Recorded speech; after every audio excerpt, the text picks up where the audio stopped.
নমস্কার, news night prime নিউজে আপনাদের সবাইকে স্বাগত। আমি রয়েছি আপনাদের সাথে মীনাক্ষী। চোখ রাখছি খবরে। কর্মচারীদের জন্য ন্যাশনাল পেনশন স্কিম চালু করলেও এনএসডিএল কে প্রতি অর্থ দিচ্ছে না রাজ্য সরকার। নিজেদের রিপোর্টে এমনটাই মন্তব্য করেছে কন্ট্রোলার অ্যান্ড অডিটর জেনারেল বা সিএজি। 2018 সালের 1 জুলাই থেকে রাজ্যের কর্মচারীদের জন্য ন্যাশনাল পেনশন স্কিম চালু করেছে ত্রিপুরা সরকার। অর্থাৎ 1 জুলাই 2018 থেকে রাজ্য সরকারের অধীনে যারা কর্মচারী হিসেবে নিযুক্ত হবেন তাদের পেনশনের ব্যবস্থা করে নিতে হবে নিজেদেরই। বেতন এবং মহার্ঘ ভাতা মিলিয়ে যা একজন কর্মচারী প্রাপ্য তা 10% মাইনে দেওয়ার সময় কেটে রেখে জমা করা হবে ন্যাশনাল সিকিউরিটিজ ডিপোজিটরি লিমিটেড বা এনএসডিএল এ, আর এর সমপরিমাণ টাকা প্রদান করবে রাজ্য সরকার। এনএসডিএল এ জমা করার আগে প্রাথমিকভাবে এই টাকা রাখা হয় public account major head defined contributory pension scheme এ, কিন্তু আইন মেনে সঠিকভাবে এই কাজ করা হচ্ছে না বলে জানিয়েছে কম্পট্রোলার অ্যান্ড অডিটর জেনারেল বা সিএজি। এনপিএস এর আওতাভুক্ত কর্মচারীদের পেনশন প্রদান করার জন্য যে পরিমাণ অর্থরাশি এনএসডিএল এর কাছে ত্রিপুরা সরকারের পাঠানোর কথা তার পুরোটা জমা করা হচ্ছে না বলে রিপোর্টে উল্লেখ করেছে সিএজি। এনপিএস এর প্রথম বছর অর্থাৎ 2018-19 থেকেই এই কার্যকলাপ হয়ে আসছে বলে জানিয়েছে সিএজি। 2018-19 অর্থ বছরে এনএসডিএল এর কাছে ত্রিপুরা সরকারের বকেয়া ছিল মাত্র 1 লক্ষ টাকা, আর 2022-23 সালের 31 মার্চ পর্যন্ত সেই বকেয়া বেড়ে দাঁড়িয়েছে 1.05 কোটি টাকা। নিয়ম মতো বকেয়া টাকার উপর 7.1% শাস্তিমূলক সুদ প্রদান করতে হবে রাজ্যকে বলে মন্তব্য করা হয়েছে সিএজি রিপোর্টে। বকেয়া সুদ প্রদানেও গাফিলতি করেছে রাজ্য সরকারের অর্থ দপ্তর। 2022-23 সালের শুরুতে 4 লক্ষ টাকার বকেয়া সুদ সারা বছরেও দেওয়া হয়নি, যা বছর শেষে বেড়ে দাঁড়িয়েছে 7 লক্ষ টাকা বলে জানিয়েছে সিএজি। 2018 সাল থেকে প্রতিটি সিএজি রিপোর্টেই এই রকম বিরূপ মন্তব্য থাকলেও করা হচ্ছে না বিষয়টির সংশোধন বা নিষ্পত্তির কোনো চেষ্টা। বছরভর এভাবে যদি এনএসডিএল এর কাছে বকেয়া টাকার এবং সুদের পরিমাণ বাড়তে থাকে তাহলে একসময় পুরো ব্যবস্থাটাই ধ্বংস যাবে বলে আশঙ্কা তথ্যভিজ্ঞ মহলের। অবসরপ্রাপ্ত কর্মচারীদের পেনশনের ব্যবস্থা তখন কে করবে প্রশ্ন উঠছে তা নিয়েই। এনএসডিএল কে দেয় টাকার ঘাটতি প্রতি বছর কেন বেড়েই চলছে তা নিয়েও উঠছে প্রশ্ন। ব্যুরো রিপোর্ট, নিউজ নাও। শূন্যপদ পূরণ করার প্রক্রিয়া জারি থাকবে বলে শুক্রবার জানিয়েছেন মুখ্যমন্ত্রী ডাক্তার মানিক সাহা। এদিন 222 জনের হাতে বিভিন্ন পদের নিয়োগপত্র তুলে দেন মুখ্যমন্ত্রী। শনিবার শিক্ষা এবং স্বাস্থ্য দপ্তরের বিভিন্ন শূন্য পদে নির্বাচিতদের হাতে নিয়োগপত্র তুলে দেন মুখ্যমন্ত্রী ডক্টর মানিক সাহা। আগরতলা মুক্তধারা প্রেক্ষাগৃহে এদিন মোট 222 জনের হাতে তুলে দেওয়া হয় নিয়োগপত্র। অনুষ্ঠানে বক্তব্য রাখতে গিয়ে শূন্য পদে নিয়োগ প্রক্রিয়া জারি থাকবে বলে জানিয়েছেন মুখ্যমন্ত্রী ডক্টর মানিক সাহা। এখনো পর্যন্ত মোট 19,484 জনকে এই সরকারি চাকরি দিয়েছে বলে জানিয়েছেন মুখ্যমন্ত্রী। কয়েক মাস ধরে আমি বলবো আমরা যে অফার বিলি করেছি এর মধ্যে বিভিন্ন দপ্তরে সেখানে এখন পর্যন্ত ডাইন হার্নেস শুদ্ধ 19,484 জনকে আমরা চাকরি প্রদান করেছি। এত বড় একটা নাম্বার। আমরা জানি যে কারোর বাড়িতে আজকে চাকরি হলে শুধু তার ব্যক্তিগত লাভালাভির বিষয় না, পুরো ফ্যামিলির মধ্যে একটা আনন্দের বন্যা কিন্তু বয়েছে। ছোট ছোট বাচ্চাকে নিয়ে ওইখানে আমি দেখলাম এসছে এখানে। তো আমরা সবাই বুঝি একটা চাকরি বা কর্মসংস্থান একটা ফ্যামিলির জন্য কত ইম্পর্টেন্ট। ত্রিপুরা সরকার চেষ্টা করছে বিভিন্নভাবে বিভিন্ন যেসব দপ্তরগুলো আছে যেখানে এখনো ভ্যাকেন্সি রয়েছে সেগুলো ফিল আপ করার জন্য আমরা পুরো দমে আমরা চেষ্টা করছি। নিয়োগ প্রক্রিয়া জারি থাকার কারণে বেকারত্বের পরিসংখ্যান হ্রাস করতে সক্ষম হয়েছে রাজ্য সরকার। 2023-2024 সালে যেখানে জাতীয় পর্যায়ে বেকারত্বের হার ছিল 3.2%, সেখানে রাজ্যে বেকারত্বের হার ছিল 1.7% বলে জানিয়েছেন মুখ্যমন্ত্রী ডক্টর মানিক সাহা। যে ministry of statistics and programme implementation সেখানে পিরিয়ডিক লেবার ফোর্স সার্ভে একটা হয়, সেখানে দেখা যায় যে 2018-19 সালে আমাদের রাজ্যে বেকারত্বের হার জাতীয় গড়ের থেকে কিন্তু অনেক বেশি ছিল। কিন্তু 2018-19 সালে যেখানে জাতীয় গড় ছিল 5.8%, আমাদের ছিল 10%। কাজে অনেক একটা বিরাট গ্যাপ ছিল। সেই জায়গায় 2023-24 অর্থবর্ষে আমাদের ত্রিপুরা রাজ্যে বেকারত্বের হার ছিল মাত্র 1.7%, এবং জাতীয় গড় কত ছিল? 3.2%। কাজে আমরা কোথা থেকে 10 থেকে এখন 1.7% এসেছি, এবং জাতীয় গড় থেকে অনেক নিচে।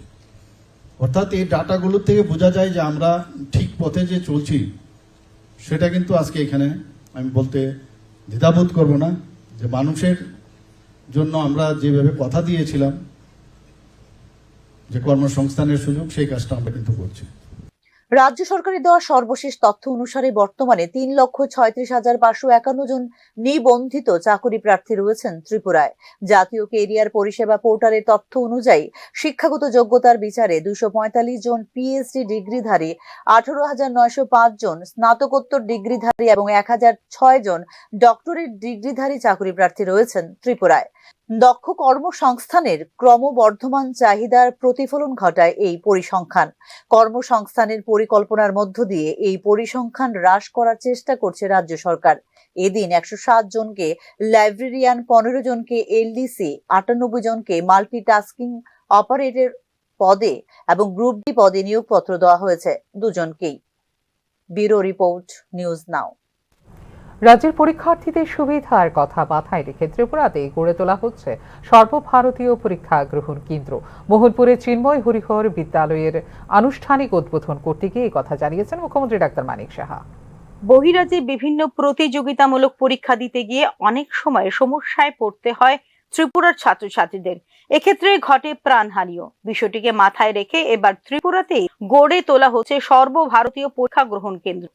শুক্রবার মোহনপুর চিন্ময় হরিহর বিদ্যালয়ের আনুষ্ঠানিক উদ্বোধন করতে গিয়ে এরকমটাই জানিয়েছেন মুখ্যমন্ত্রী ডক্টর মানিক সাহা। এক্ষেত্রে আগরতলা, উদয়পুর এবং সাব্রুমে স্থাপন করা হচ্ছে সর্বভারতীয় পরীক্ষা গ্রহণ কেন্দ্র, জানিয়েছে মুখ্যমন্ত্রী। যে নতুন কলেজ, আমরা নতুন এখানে 25টার মতো টোটাল এখন কলেজ হচ্ছে। প্রায় আগে 22টা ছিল, আরো 3টা কলেজ আমরা এখানে শুরু করতে যাচ্ছি, আমবাসা, কাকরাবন, করবুকে। এখানে ত্রিপুরা কম্পিটিটিভ এক্সাম সেন্টার আমরা এবারে বাজেটে রেখেছি। বাইরে যেতে হয় করার সুবাদেও বিভিন্ন কম্পিটিটিভ এক্সাম যখন হয়, আপনারা জানেন গত বছর এখানে স্টেট ব্যাংকের একটা পরীক্ষার সময় যখন গুয়াহাটিতে যেতে হয়েছিল, যদিও সে পরীক্ষার্থী ছিল না, সে সেখানে রাস্তার মধ্যে সড়ক দুর্ঘটনায় মারা যায়। আমরা এর জন্য এবার ত্রিপুরাতে 3টা জায়গায় আমরা এই ধরনের ইনফ্রাস্ট্রাকচার ডেভেলপ করেছি, এবং এই কম্পিটিটিভ যে এক্সামিনেশন সেন্টার উদয়পুর, আগরতলা, আমবাসা সমস্ত মহকুমাগুলি সেইভাবে আমাদের কভার করবে। সেখানে বন্ধুগণ, আমাদের এখানে রাজ্যের বিশ্ববিদ্যালয় এবং মহাবিদ্যালয়গুলির মান উন্নয়নে উদ্যোগ গ্রহণ করা হয়েছে বলেও এদিন জানিয়েছেন মুখ্যমন্ত্রী ডক্টর মানিক সাহা। আমাদের এখানে ন্যাশনাল ল ইউনিভার্সিটি হয়েছে, ন্যাশনাল ফরেন্সিক ইউনিভার্সিটি হয়েছে, ন্যাশনাল সংস্কৃত ইউনিভার্সিটি হয়েছে, সেন্ট্রাল ইউনিভার্সিটি এখন হয়েছে, আইআইটি, ট্রিপল আইটি হয়েছে, ফিশারি কলেজ হয়েছে, এখানে ভেটেনারি কলেজ হয়েছে, ত্রিপুরা ইনস্টিটিউট অফ টেকনোলজি হয়েছে। তখন আমি গিয়েছিলাম, আমাদের তৎকালীন সময়ে যিনি এডুকেশন মিনিস্টার ছিলেন, উনি আমাকে ইনভাইট করেছেন। সেখানে আমরা ড্রোন টেকনোলজি সেন্টার সেখানে আমরা শুরু করি। আমরা এখানে জেনারেল ডিগ্রি কলেজ যে 25টা, তার যাতে আরো বেশি স্ট্যান্ডার্ডাইজেশন হয়, ভালোভাবে পড়াশোনা হয়, আর পড়াশোনার সাথে যাতে করে স্কিল ডেভেলপমেন্ট, সেই বিষয়টাও আমরা ত্রিপুরা সরকারের তরফ থেকে আমরা সেটা করছি। এবং এখানে আমাদের স্টেটের এমবিবি ইউনিভার্সিটি আছে, এমবিবি ইউনিভার্সিটিকে যাতে আরো স্ট্রেংথেনিং করা যায়। আমরা জানি এমবিবি কলেজে আমরা পড়েছি, এবং one of the best এমবিবি college ছিল পুরো নর্থ ইস্ট এবং ইন্ডিয়ার মধ্যে। সেই জায়গায় তাকে আবার পুনরুদ্ধার করার জন্য আমরা এটাকে ইউনিভার্সিটি করেছি, তার স্ট্যান্ডার্ডাইজেশন যাতে বাড়ে। রাজ্যের শিক্ষা ব্যবস্থা উন্নয়নের জন্য শিক্ষকদের গুণগত মান বৃদ্ধি করতে ব্যবস্থা করা হয়েছে প্রশিক্ষণের। ভালো শিক্ষকদের স্বচ্ছতার সঙ্গে নিয়োগ করা হচ্ছে টেটের মাধ্যমে। বিভিন্ন স্কুলে দেওয়া হচ্ছে নতুন নতুন সুযোগ সুবিধা। ডিজিটাল ইন্ডিয়া ও ডিজিটাল ত্রিপুরা গড়ার লক্ষ্যে smart class, ICT lab, thinker lab চালু করা হয়েছে স্কুলগুলিতে যেসব ঘাটতি রয়েছে সেগুলি পূরণ করা হচ্ছে এবং আগামীতেও তা করা হবে। বিদ্যাজ্যোতি স্কুলগুলিতে গত বছরের তুলনায় এবছর সাফল্যের হার 26% বৃদ্ধি পেয়েছে বলে এদিন জানিয়েছেন মুখ্যমন্ত্রী ডক্টর মানিক সাহা। সম্প্রতি দেশের তৃতীয় রাজ্য হিসেবে পূর্ণ স্বাক্ষর রাজ্যের মর্যাদা পেয়েছে ত্রিপুরা। মোট 95.6% সাক্ষরতা নিয়ে এই মর্যাদা অর্জন করেছে ত্রিপুরা, যা আমাদের জন্য খুবই গর্বের ও আনন্দের বিষয় বলে জানিয়েছেন মুখ্যমন্ত্রী। 2025-26 অর্থ বছরে 30টি স্কুলে নতুন ভবন নির্মাণের জন্য ব্যয় করা হবে 264 কোটি টাকা। গত মে মাসে রাজ্যে আরো 5টি স্কুলে নতুন ভবন নির্মাণ ও পরিকাঠামো উন্নয়নের ব্যয় করা হয়েছে 8.69 কোটি টাকা বলে এদিন জানিয়েছেন মুখ্যমন্ত্রী doctor Manik Saha. Bureau report, news now. আগামী 29শে জুন অনুষ্ঠিত হবে ত্রিপুরা প্রদেশ বিজেপি সভাপতি নির্বাচন। ওই দিনে ঘোষণা করা হবে নতুন প্রদেশ বিজেপি সভাপতির নাম। শুক্রবার নির্বাচনে বিজ্ঞপ্তি জারি করল ভারতীয় জনতা পার্টি। দীর্ঘ প্রতীক্ষার পর অবশেষে ত্রিপুরা প্রদেশ বিজেপি সভাপতি নির্বাচনের দিনক্ষণ ঘোষণা করল ভারতীয় জনতা পার্টি। এই মর্মে শুক্রবার জারি করা হলো বিজ্ঞপ্তি অনুসারে আগামী 29 জুন রবিবার অনুষ্ঠিত হবে ত্রিপুরা প্রদেশ বিজেপি সভাপতি নির্বাচন। ওই দিনেই ঘোষণা করা হবে ত্রিপুরা প্রদেশ বিজেপির নতুন সভাপতির নাম। বিজেপির অভ্যন্তরীণ গণতান্ত্রিক কাঠামোর অংশ হিসেবে এবং দলের গঠনতন্ত্র ও কেন্দ্রীয় নির্বাচন কর্তৃপক্ষ কর্তৃক নির্ধারিত নির্দেশিকা অনুসারে পরিচালিত হচ্ছে এই প্রক্রিয়াটি। শুক্রবার প্রকাশিত বিজ্ঞপ্তি অনুসারে নির্বাচনটি তত্ত্বাবধান করবেন রিটার্নিং অফিসার সমেন্দ্র চৌধুরী দেব। 28 জুন মনোনয়নপত্র জমা দেবেন প্রার্থীরা, যা একই দিনে করা হবে যাচাই বাছাই। মনোনয়নপত্র প্রত্যাহারের শেষ তারিখ 28 জুন নির্ধারণ করা হয়েছে।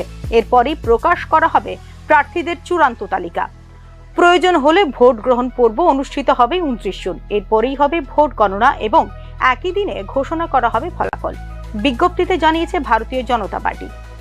25শে আগস্ট 2022 তারিখে ত্রিপুরা বিজেপির সভাপতি হিসেবে নিযুক্ত হয়েছিলেন রাজীব ভট্টাচার্য। ডক্টর মানিক সাহা, যিনি ত্রিপুরার মুখ্যমন্ত্রী হওয়ার আগে 2020 সাল থেকে এই পদে অধিষ্ঠিত ছিলেন, তার স্থলাভিষিক্ত হয়েছিলেন রাজীব ভট্টাচার্য। উল্লেখ করা যেতে পারে, বর্তমানে ত্রিপুরার একটি আসন থেকে রাজ্যসভার সাংসদ হিসেবেও দায়িত্ব পালন করছেন রাজীব ভট্টাচার্য। সাংগঠনিক নির্বাচনের প্রথম পর্যায়ে প্রথমে 60টি বিধানসভা আসনের জন্য মণ্ডল সভাপতি নিয়োগ করেছে বিজেপি। নিয়োগের প্রথম পর্যায়ে কাজ শেষ হওয়ার সাথে সাথে দলটি সাংগঠনিক জেলার জন্য নতুন জেলার সভাপতিও নিয়োগ করে দল। এক্ষেত্রে প্রায় 90% পদে নতুন মুখ এনেছে ভারতীয় জনতা পার্টি। এবার পালা প্রদেশ বিজেপি সভাপতি পদের নাম ঘোষণা। এবারও কি তবে এই পদে আনা হবে নতুন মুখ, নাকি পুরনোতেই আস্থা রাখবে ভারতীয় জনতা পার্টি, তা জানতে অপেক্ষা করতে হবে রবিবার পর্যন্ত। ব্যুরো রিপোর্ট, নিউজ নাও। ত্রিপুরায় বিনিয়োগ সম্ভাবনা নিয়ে দিল্লিতে বিশেষ সভার আয়োজন করেছেন শান্তিনিকেতন মেডিকেল কলেজ কর্তৃপক্ষ। সভায় সপার্ষদ রাজ্যের মুখ্যমন্ত্রীকে আমন্ত্রণ জানানো হয়েছে বলে জানিয়েছেন শান্তিনিকেতন মেডিকেল কলেজের সভাপতি মলয় পিট।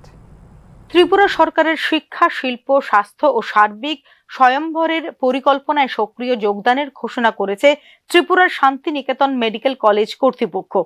এক্ষেত্রে সমাজের সকল অংশের জনগণকে সঙ্গে নিয়ে এ রাজ্যকে দেশের শিল্প ও শিক্ষার অন্যতম গুরুত্বপূর্ণ কেন্দ্রে পরিণত করার লক্ষ্যে সুদূর প্রসারী কর্মপ্রণালী রচনা করা হয়েছে ইতিমধ্যেই। এই লক্ষ্য পূরণে একাধিক উদ্যোগ হাতে নেওয়া হয়েছে। রাজ্যের পরিকাঠামোগত উন্নয়ন, কর্মসংস্থানের সুযোগ বৃদ্ধি এবং রাজ্য থেকে বাইরে চলে যাওয়া মেধাবী কর্মজীবীদের রাজ্যে ফিরে আনার লক্ষ্যে গৃহীত হয়েছে বিস্তৃত পরিকল্পনা। এই উদ্যোগের আরও এক গুরুত্বপূর্ণ ধাপ হিসেবে আগামী 10ই সেপ্টেম্বর দিল্লির কনস্টিটিউশন ক্লাবে আয়োজিত হবে এক বিশেষ আলোচনা সভা, যেখানে ত্রিপুরার শিল্প বান্ধব পরিবেশ, পরিকাঠামো এবং সদর্থক উদ্যোগের কথা তুলে ধরা হবে জাতীয় মঞ্চে। এই অনুষ্ঠানে মুখ্যমন্ত্রীকে আমন্ত্রণ জানানো হয়েছে উদ্বোধনের জন্য। এই সভায় আমরা তুলে ধরতে চাই ত্রিপুরার সম্ভাবনা, চাই দেশ জুড়ে মানুষ জানুক আমাদের রাজ্যে কি কি ইতিবাচক কাজ হচ্ছে, কতজন মহিলা উদ্যোগী নিজের পায়ে দাঁড়ানোর স্বপ্ন পূরণ করছেন। এই আলো দেশের সব প্রান্তে পৌঁছানো উচিত। এই সভায় উপস্থিত থাকবেন দেশের শীর্ষস্থানীয় প্রশাসনিক ও শিল্প মহলের প্রতিনিধিরা বলে জানিয়েছেন কলেজের সভাপতি মলয় পিট। দিল্লিতে 10 তারিখ যে প্রোগ্রামটি অ্যারেঞ্জ করছি, মাননীয় মুখ্যমন্ত্রীর কাছে আবেদন জানিয়েছি আপনি চিফ গেস্ট থাকুন। উদ্দেশ্য হচ্ছে শিল্প উপযোগী পরিবেশ আমরা দিল্লিতে প্রমাণ করে দেব আমাদের মহিলা এন্টারপ্রেনাররা কতটা তারা ভিশন আছে এবং কতটা তারা কর্মী। সঙ্গে সঙ্গে থাকবেন আমাদের ডাক্তারবাবুরা, তেনাদের ভিশনের কথা বলবেন, প্রতিটি সাবজেক্টকে তেনারা কিভাবে ডিজিটাল সিস্টেমে ওয়ার্ল্ডের হেলথ সিস্টেমকে ডেভেলপমেন্ট করতে চাইছেন। সেপ্টেম্বর মাসে 10 তারিখ 6 তারিখ আমরা বলেছিলাম, হল বুকিং 10 তারিখে হয়েছে। আমি আশা রাখছি এই সভায় ভারতবর্ষের সর্বোচ্চ ব্যক্তিগণ থাকবেন। আমি স্বপ্ন দেখি ত্রিপুরার দক্ষ যুব সমাজ আবার এই মাটিতেই ফিরে আসবে, এখানেই গড়বে তাদের ভবিষ্যৎ। আমি চাই সবাই একজোট হয়ে এই পরিবর্তনের যাত্রায় অংশ নিক। আপনার বন্ধু আত্মীয় যারা পড়াশোনা বা চাকরি করেন, রাজ্যের বাইরে রয়েছেন, তাদের ফিরে আসার অনুরোধ করুন। জানতে চান তারা কি চায়, কেন তারা ফিরে আসতে চাইছেন না। আমরা সেই পরিকাঠামো গড়ে তুলব যাতে কেউ আর রাজ্য ছেড়ে না যায়। কি নেই এ রাজ্যে?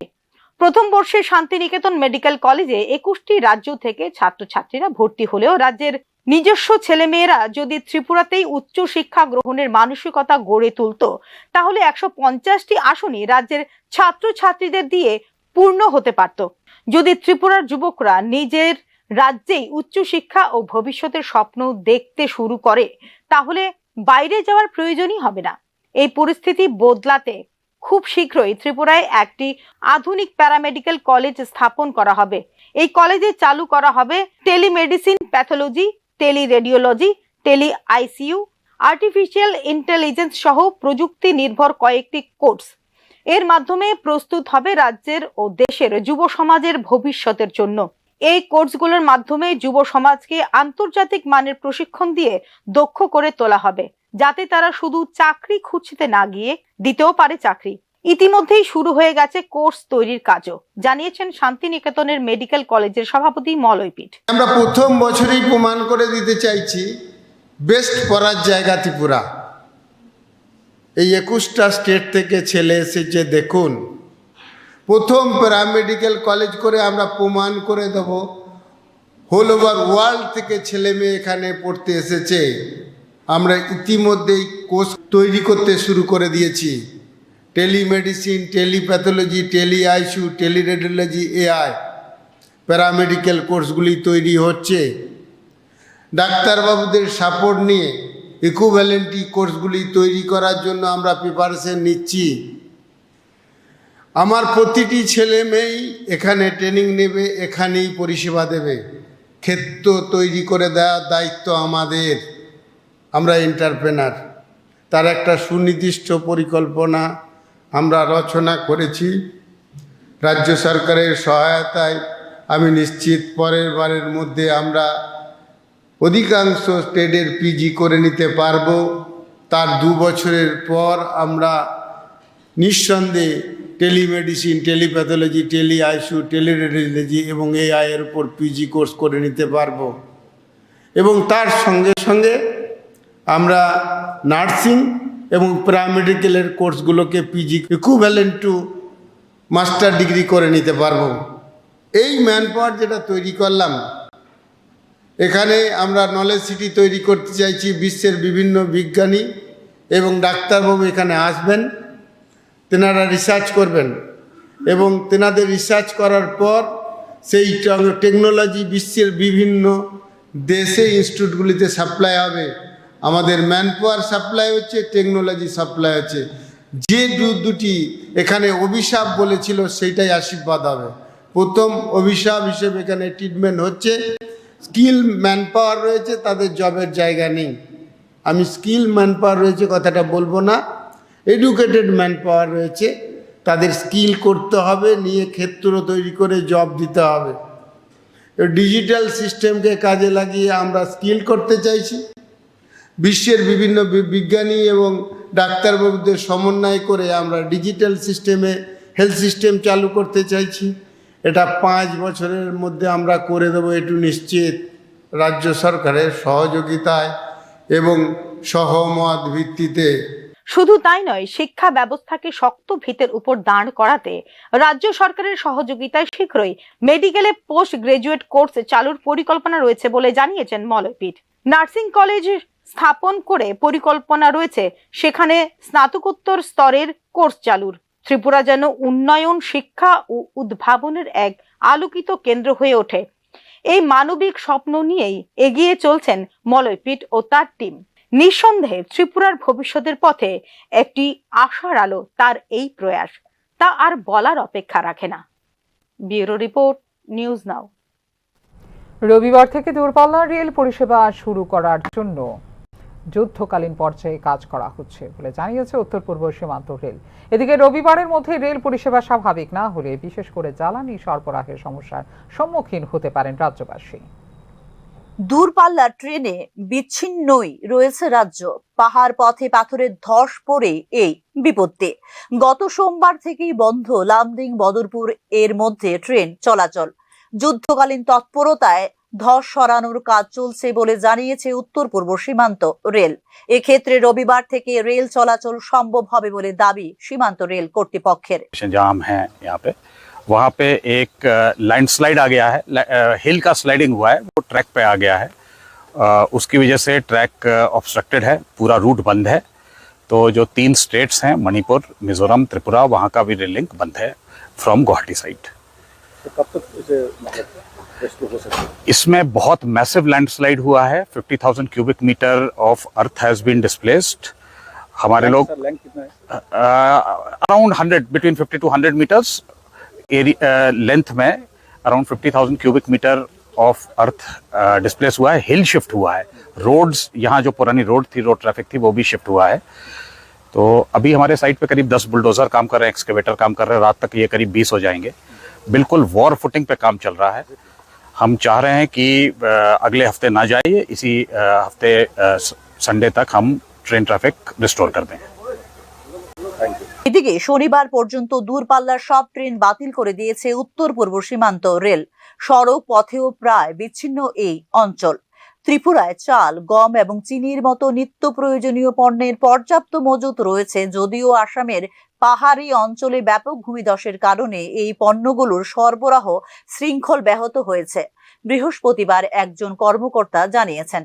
তিনি বলেন, বর্তমানে ত্রিপুরায় 86 দিনের চাল, 50 দিনের গম, 50 দিনের ডাল, 22 দিনের চিনি এবং 30 দিনের লবণ মজুদ রয়েছে।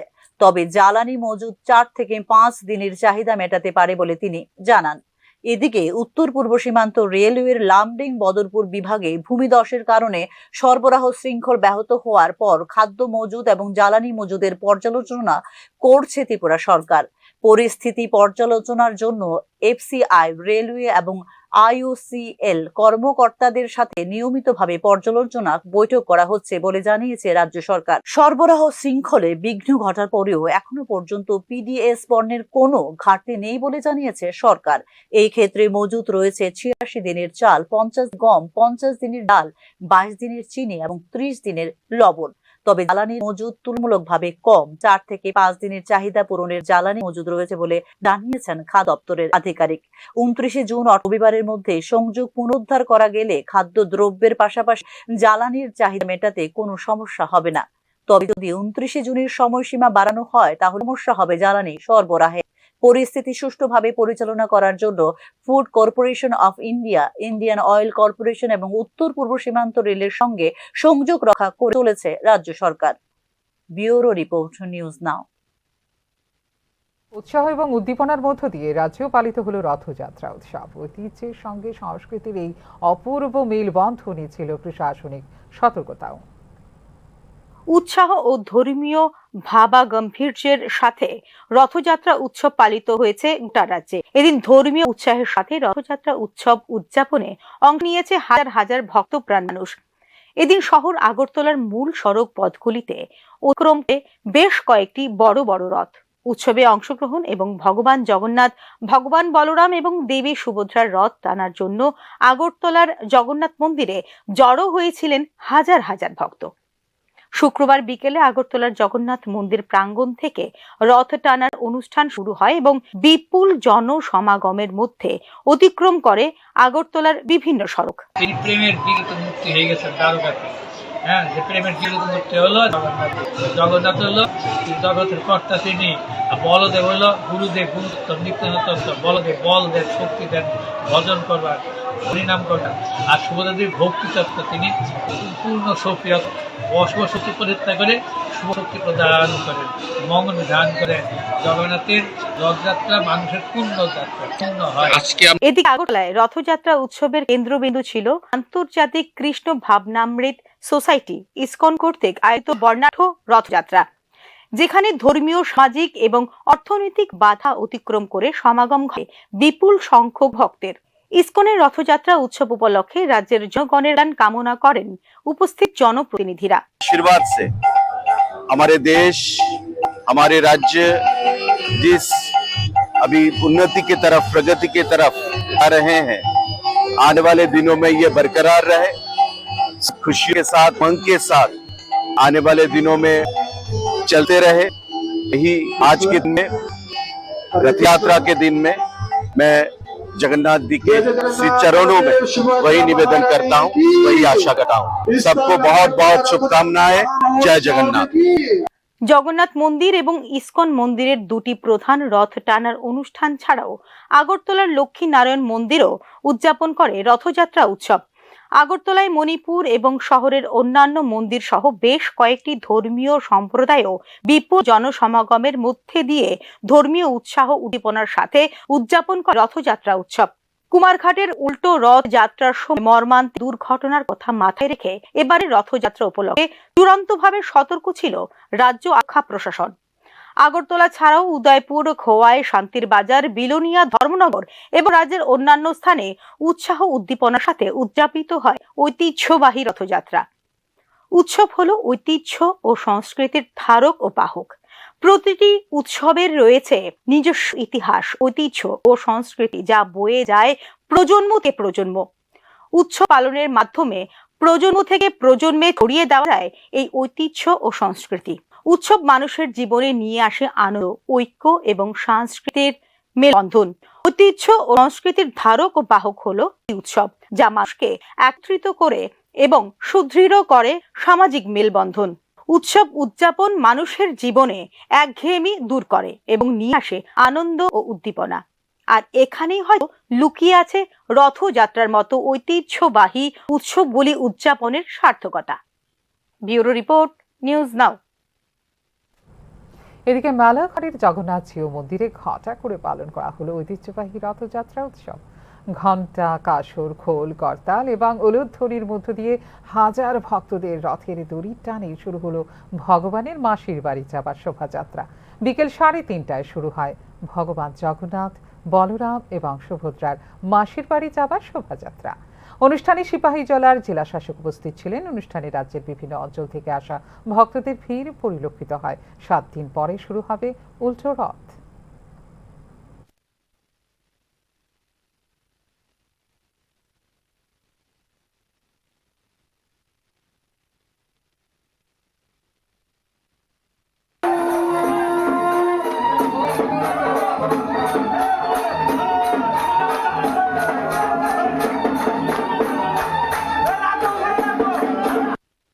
বৃহত্তর, এই জন্য প্রশাসনিক ব্যবস্থা সেইভাবেই নেওয়া হয়েছে। ট্রাফিকের জন্য যাতে রাস্তা বন্ধ না হয় সেই ব্যবস্থা আমরা করেছি এবং সর্বত্র পুলিশ এবং অন্যান্য আমাদের যে সিকিউরিটি পার্সোনাল সাদা কাপড়ে এবং ইউনিফর্মে মোতায়েন করা হয়েছে। তাছাড়া আমাদের সিভিল ডিফেন্স ভলান্টিয়ার, আপদা মিত্র তাদেরকে মোতায়েন করেছি। এর বাইরেও যারা মেলা কমিটি আছে। মাস্টারপাড়া এলাকায় জন্ডিস ব্যাধিতে আক্রান্ত একাধিক পরিবার। বিষয়টিকে কেন্দ্র করে ডিডব্লিউএস এর এক্সিকিউটিভ ইঞ্জিনিয়ারের কাছে ডেপুটেশন প্রদান করল কংগ্রেস। ত্রিপুরায় কিছুদিন আগে বন্যা হয়েছিল, তারপর থেকে বেশ কিছুদিন ধরে মাস্টারপাড়া সহ বিভিন্ন এলাকায় জলবাহিত রোগ জন্ডিসের প্রাদুর্ভাব দেখা দিয়েছে। ওই এলাকায় নতুন করে DWS থেকে পরিশোধিত পানীয় জলের সংযোগ দেওয়া হয়েছিল। সেই জল পান করে জন্ডিসের প্রাদুর্ভাব দেখা দেয় সেই সকল এলাকাগুলিতে বলে অভিযোগ করে কংগ্রেস। এই এলাকায় এখনো পর্যন্ত প্রায় 70 জন জন্ডিসে আক্রান্ত বলে এদিন জানিয়েছে কংগ্রেস। অবিলম্বে কোনো ব্যবস্থা গ্রহণ না করলে এ সমস্যা আগামী দিনে মহামারীর আকার ধারণ করবে বলে ওই দিন আশঙ্কা প্রকাশ করেছে কংগ্রেস।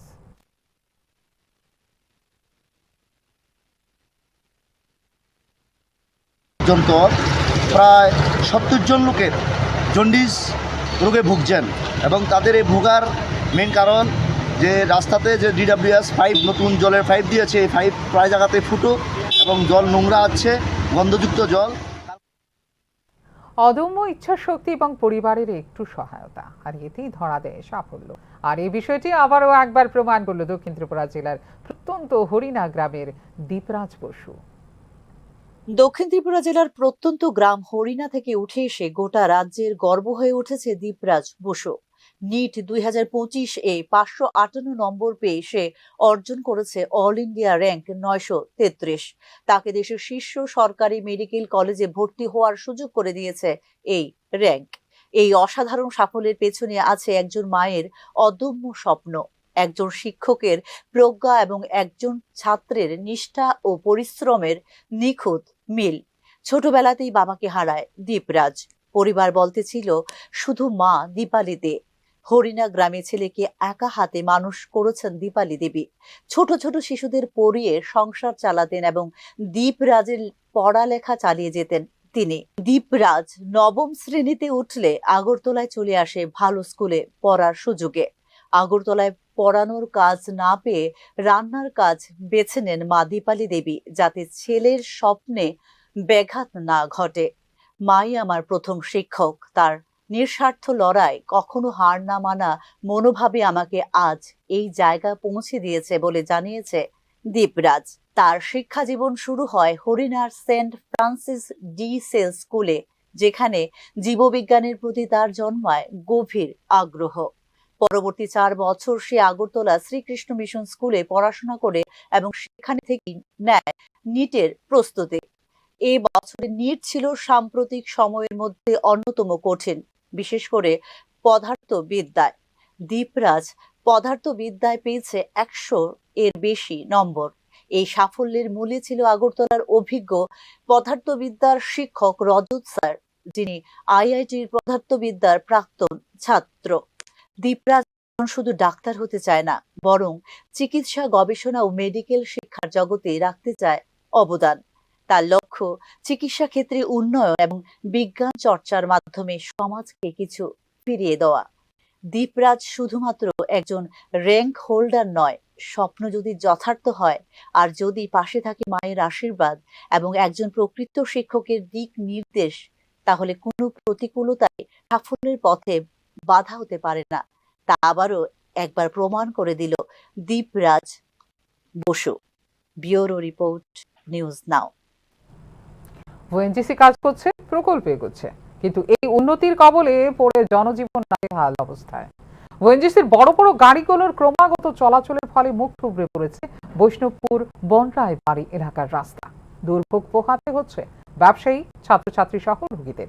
সঠিক পরিষেবা দিতে ব্যর্থ হচ্ছে অ্যাম্বুলেন্স এবং দমকল বাহিনী। বহুদিন বেহাল দশায় পড়ে রয়েছে রাস্তাটি। বারবার গণ আন্দোলন করেও কোনো সদুত্তর পাননি প্রশাসনিক তরফে। নীরব ভূমিকায় প্রশাসন বলে জানান এলাকাবাসী। কবে ঘুরবে তাদের ভাগ্য, এখন সেদিকে তাকিয়ে এলাকাবাসী।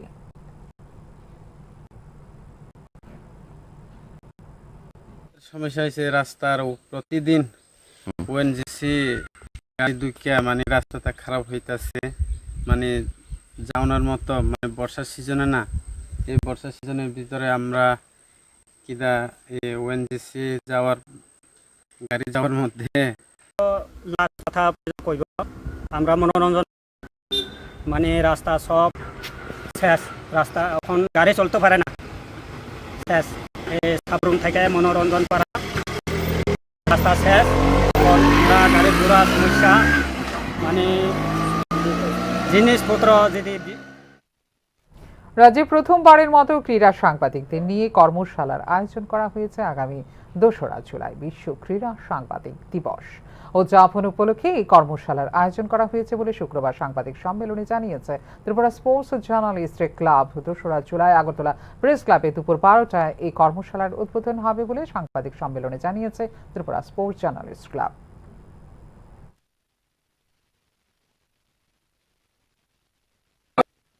কাজ করছে 1999 থেকে অল ইন্ডিয়া স্পোর্টস জার্নালিস্ট ফেডারেশনের মেম্বার এখনো রয়েছে। তো আমরা প্রত্যেক বছর 2রা জুলাই বিশ্ব ক্রীড়া সাংবাদিক দিবস যেটা হয় গোটা বিশ্বে এটা পালিত হয়, আমরা সেটাও করে আসছি। কিন্তু এবার আমরা একটু বড় আকারে সেই অনুষ্ঠান করার সিদ্ধান্ত নিয়েছিলাম। সেই অনুযায়ী আমরা উদ্যোগ গ্রহণ করে আইসির সঙ্গে আমরা কথা বলেছি, আমাদের তথ্য দপ্তরের সঙ্গে, তথ্য সংস্কৃতি দপ্তর, এবং ওনারা রাজি হয়েছেন যে প্রথমবারের মতো ত্রিপুরা রাজ্যে ক্রীড়া সাংবাদিকদের নিয়ে একটা ওয়ার্কশপ হবে। এটা 2 তারিখেই হবে। মেয়াদোত্তীর্ণ ওষুধ প্রেরণ করায় অসুস্থ হয়ে পড়লেন কর্পোরেটর। ঘটনা বিশালগড়ের। ঘটনার বিবরণে জানা যায় জেনসিন নামক ইনজেকশনটি তার পরিবারে নিতে এলে তড়িঘড়ি করে প্রেরণ করা হয় মেয়াদোত্তীর্ণ ওষুধ। ফলে কর্পোরেটর নিখিল রঞ্জন চক্রবর্তীর শারীরিক অবস্থা খারাপ হয়ে পড়ে, এমনটাই জানান বিক্ষুব্ধ তার আত্মীয় পরিজন।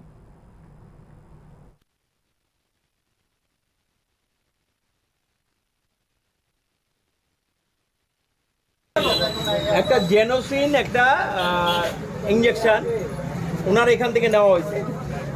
উনি 11/24 এক্সপায়ারি ডেট সেটাকে আমাদেরকে প্রোভাইড করতেন এবং এটা নিয়ে আসেরা হয়তো তারা ওরার মধ্যে নিয়ে গেছেন। লোকটা পেশেন্টটা খুবই খারাপ, আপনারা চিনবেন। এখানের কর্পোরেটর নিখিল রঞ্জন চক্রবর্তী, ওনার শারীরিক অবস্থা খারাপ ছিল বলে ওইটা মেডিসিনটা নেওয়া হয়েছে, ডাক্তার দিয়েছে। কিন্তু সাথে সাথে দেখা গেল 11/24 এটা এক্সপায়ারি ডেট পুশ করা তো হয়ে গেছে। ওনাদেরকে জিজ্ঞেস করলাম, ইনি যাচ্ছেন এখানে দৌড়ে যাচ্ছেন, হ্যাঁ কোন দোকান থেকে? এই তো আপনার পেছনে যে অ্যাপেলো সাইনবোর্ডটা আছে এই দোকান থেকে নিয়েছে। কি নাম দোকানের নাম? Apollo medical. এখনকার মতো এই মুহূর্তে সংবাদ এই পর্যন্ত। ওনারও আপডেটস দেখার জন্য অবশ্যই নজর রাখতে হবে নিউজ নাওর পর্দায়। নমস্কার, শুভরাত্রি।